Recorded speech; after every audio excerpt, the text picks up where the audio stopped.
Barbers to barter. Good evening, folks, and welcome back to another episode of Silver Dad Knows. Remember, always live with no edits. If this is your first time here, hit that subscribe button now, as you're going to like what I'm about to say. So yes, just to begin this evening, I am presenting right here a 1908 Barber dime. The 1908 Barber dime, part of the Barber coin series, features a liberty on the obverse and a wreath on the reverse. Made of 90% silver and 10% copper, it has a diameter of 17.9 millimeters and weighs 2.5 grams. The coin was designed, of course, by Charles E. Barber, the chief engraver of the U.S. Mint, whose work is also on the Barber quarters and half dollars. In 1908, around 10.2 million dimes were minted in Philadelphia. Of course, no mint mark, and a smaller number in Denver, D mint mark, making it an excellent piece for collectors, especially in higher grades. Prices for these can exceed $1,000, particularly for coins with exceptional luster and rare variety. And yes, of course, I have a combination of Barber dimes right here and Barber quarters. Barber quarters and dimes minted in the U.S. between 1892 and 1916 are among the best types of silver for bartering, especially during and after an economic meltdown. These coins hold unique advantages due to their size, silver content, and historical value. First, the denominations of Barber quarters, which incredibly, and I mean incredibly, underrated. Quarters and dimes, the denominations of them make them ideal for smaller, everyday transactions. In a crisis scenario where large sums of currency may be impractical or unavailable, smaller units of silver provide flexibility. A Barber dime, for example, contains approximately 0.0723 troy ounces of silver, while a quarter holds about 0.18 troy ounces. This small size allows for more precise transactions compared to larger silver rounds or bars. The durability and recognizability of Barber coins also add to their bartering appeal. As I said, made of 90% silver and 10% copper, these coins are more resistant to wear than pure silver, which is softer. Their distinct design, including Liberty's head and the heraldic eagle, just so you can see that, awesome.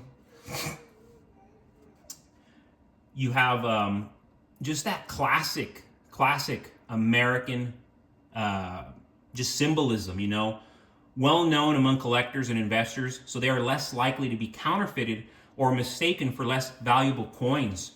During an economic collapse, trust in currency is critical, and recognizable coins like Barbers foster that trust. Barber quarters and dimes hold a historic allure that will attract premiums beyond their melt value.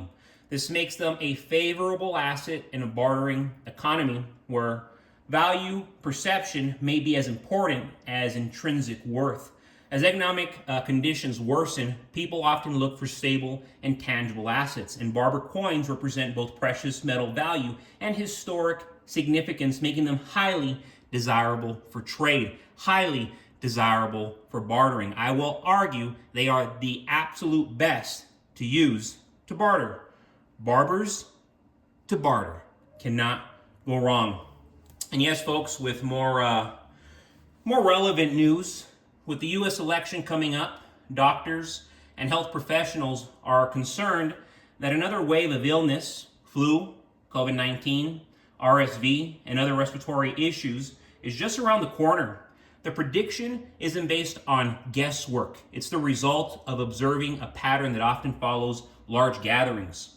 With polling stations filled and close interactions inevitable, there's a perfect storm for these illnesses to spread widely in just 1 to 3 weeks. Add to this the likely celebrations gatherings, and even protests that will come after election results, and it's clear we're facing a period with a higher risk of outbreaks. Polling locations are already taking precautions. In at least one case, someone showing potential symptoms was reportedly asked to return another day rather than risk exposing others. Health experts aren't necessarily recommending masks or vaccines for everyone, but they emphasize the importance of being prepared. For me, being prepared means thinking about how such an outbreak could impact our lives, not just in terms of health, but economically as well. This potential wave of illness is also a reminder of the fragile nature of supply chains, healthcare resources, and our economy. During the last major outbreak, we saw spikes in prices, shortages, and instability in the market. If we see hospitals reaching capacity and people staying home due to illness, the effects will ripple through the economy once again. This is where silver comes into play as a crucial safeguard. Silver historically serves as a solid hedge in uncertain times. If we face another wave of sickness, demand for resources like medical equipment will surge, much of which relies on silver. The metal is integral in medical technology and hygiene-related products. Plus, the more strain we see on the economy from an outbreak, the more people and institutions will turn to silver as a safe haven. They already are. For anyone on the fence about investing in silver, now is the time to act. But folks, thank you so much for joining us for another evening of Silver Dad Knows. You saw it here. Barbers to barter. God bless you. God bless your household. And as always, God bless America.